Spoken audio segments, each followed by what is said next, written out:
Hi, I'm Colin Wells, and welcome to Studio M, your McKinney ISD talk show.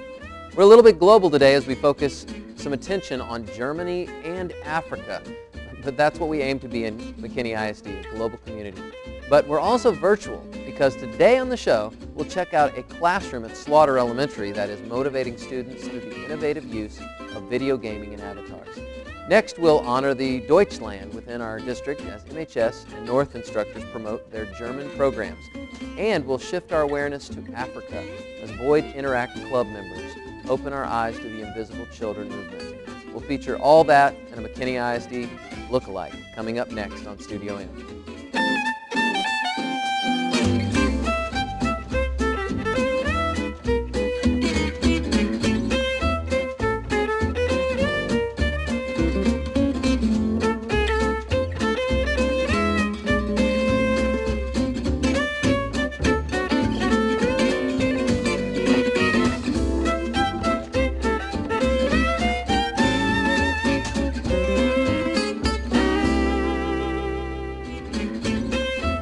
I'm pretty proud to admit that I was quite the husband this weekend. My wife went out of town, so that helps already. She went to Kansas City. She was spending some time with her sister, planning a wedding, and while she was out of town, I built a fence in our backyard with some help from friends and things like that. But we actually put in a fence. We didn't have one before, long story, but we put in a fence and we put in patio furniture. There's some pictures of it. Patio furniture and some greenery and a fire pit, and we did a bunch of we made a little oasis in our little backyard world. And she came home Sunday night, brought her home from the airport, and surprised her. My girls, of course, were in on it, and there was a lot of lying that had to happen in order for this little plan to go off without a hitch, but she enjoyed it. She really liked her little backyard world.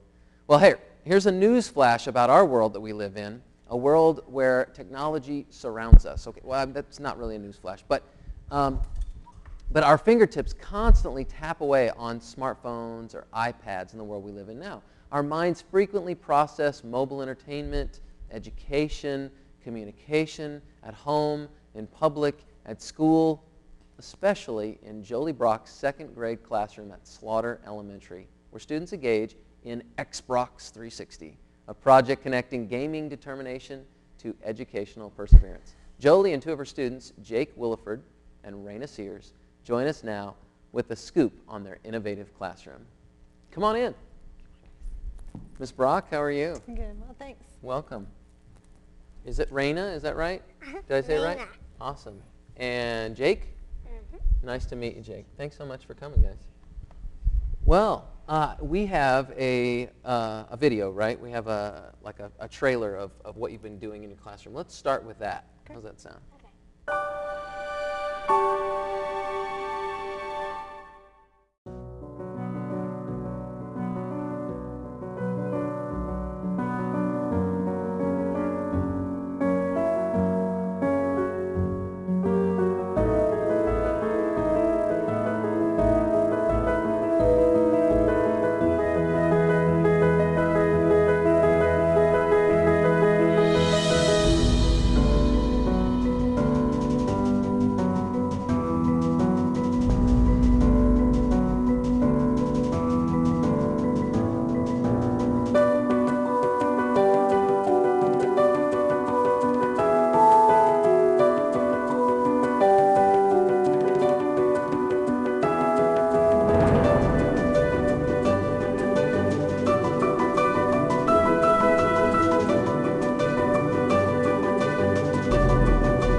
Wow, that was a great video. Who put that project together? Is that something you did yourself? I did that. No kidding. Yes. That's terrific.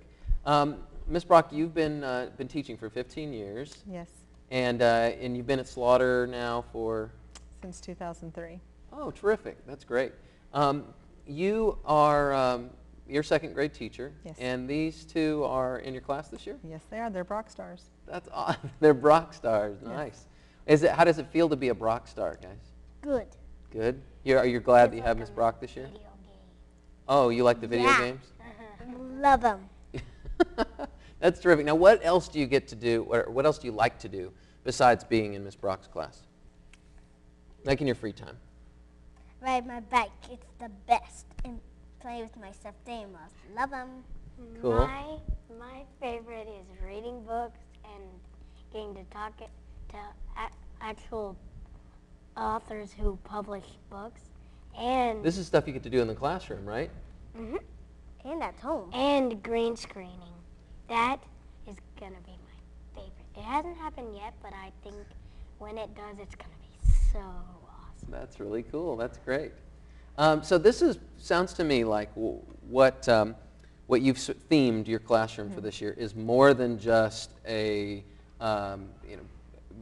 bulletin board and maybe some Post-it notes on your desk. I mean, you're not just decorating the classroom, but this is a whole part of the way you're teaching your students this year. Tell us a little bit about what you do in the classroom. Okay, well, it all started this summer. I was selected as a Microsoft Innovative Educator. They have maybe the top 100 educators they select, and we went to Seattle. And there I met a neuroscientist and a gamer, and her name is Dr. Jane McGonigal. And she made the point to say that children will play games for 10 hours straight, failing 80% of the time, and being okay with it, and persevering through those levels. And I got to thinking, wouldn't it be great if we could get that kind of determination to happen in the classroom? And just so happens that it's been the Brock Stars for a long time. And I got to thinking about XBROX being at Microsoft anyway. And I thought, okay, XBROX 360. And I'll start making every little taper rotation, make it seem like it's a video game. So they actually rotate through their rotations independently. And they use QR codes and augmented reality to get hints about exemplars problems. That becomes our level storyline. They, the Vokies and Glogsters and all kinds of other Web 2.0 tools are used to tell them where to go next in the level. And then the culmination of it, their assessment, is if they beat it and they do well on the assessment, then they get an avatar upgrade. They have a wiki space that has avatars and badges. Explain the avatar. I'm not familiar with that myself. Okay, an avatar is just a digitalized picture of whatever you want representing you. And for this class, it's just people, but they can change their clothes, they can put little ribbons in their hair, they can change the background, put sunglasses on, so they earn upgrades as they go through. So if you do really well on an exemplars problem, you'll get an avatar upgrade. You'll get a special badge. Sometimes you get an animated badge. And they collect these badges, and that's kind of how they gauge where they are and how they're doing in the game. Right.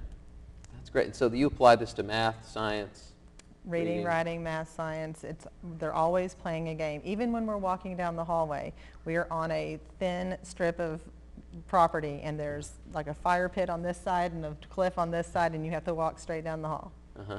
So, and so they can earn some incentives yes. related to the XBROX 360 classroom. Yes. Raina, tell us a little bit about what we're seeing on the screen right now. Can you tell me what's going on there? What is this young man doing? He's trying a thing for our,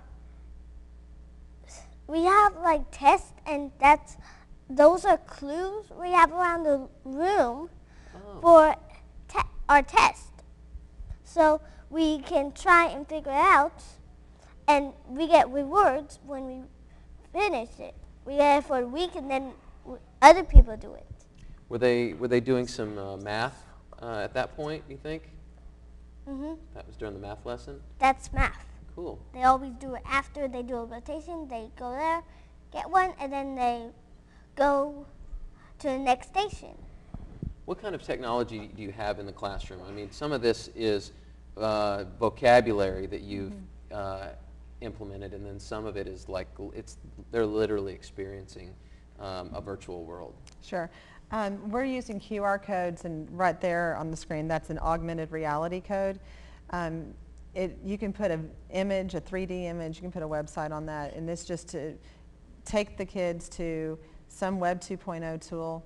It's just a way to engage them with technology, to integrate it into their lives so that they use those tools to navigate through their educational experience. It's to get them to experience their learning as opposed to just hearing it lecture to student type teaching. Sure. Jake, can you tell us again, you mentioned earlier something about reading and getting to talk to authors in the classroom. You've done that already? What is that all about? What happens when you get to do that? We go on this website called Edmodo. It's sort of like Facebook, but like you can have your own little thing where it's just like you can type your post, and every other recent post is highlighted in yellow. And we have an author we had this book we read, All the World, and the author of it is Liz Scanlon. And so what we did was she was actually on Edmodo. Like, Miss Brock got to actually get her on there so we could... She was on at the same time you were, huh? Uh-huh. And she had already typed a question, and she said we were supposed to answer it and then go to the next rotation. That's awesome. Well, that's so cool that the author was available and willing to do that. Definitely. That's great. Okay, now you mentioned before we were on camera about Magic Treehouse. Yes. Tell us about that program. Okay, part of the whole overlying concept is iConnect, and I want my kids to not just connect to each other and to the curriculum here in McKinney, but to connect to their community locally and to a global community, which is the whole point of having technology. We have a Magic Treehouse project that I set up this summer. I used ePals, which is it's a website that connects classrooms with other classrooms around the world. They are also partnered with the Smithsonian, and we are a Smithsonian classroom also. But this particular project, as the Magic Treehouse series goes to new countries, we have a classroom in that country that connects with us. And so every classroom that's in that particular project is reading the books with us and using Web 2.0 tools, Wikispaces, Glogsters, Edmodo to have a global book club and talk about these books. And it's interesting for us to read an Americanized version of it and interpret it in our own world, but then to hear other students from other countries who don't have the same life experiences to interpret these books in a different way. And it really adds a new dimension to reading and engages the kids in a way that I'm not sure that they would necessarily get if it was just read this to earn points or read this to take a test. That's excellent. So. Well, I look forward to hearing more about what's going on in your classroom. You guys are really, really lucky to get to work in a classroom like this.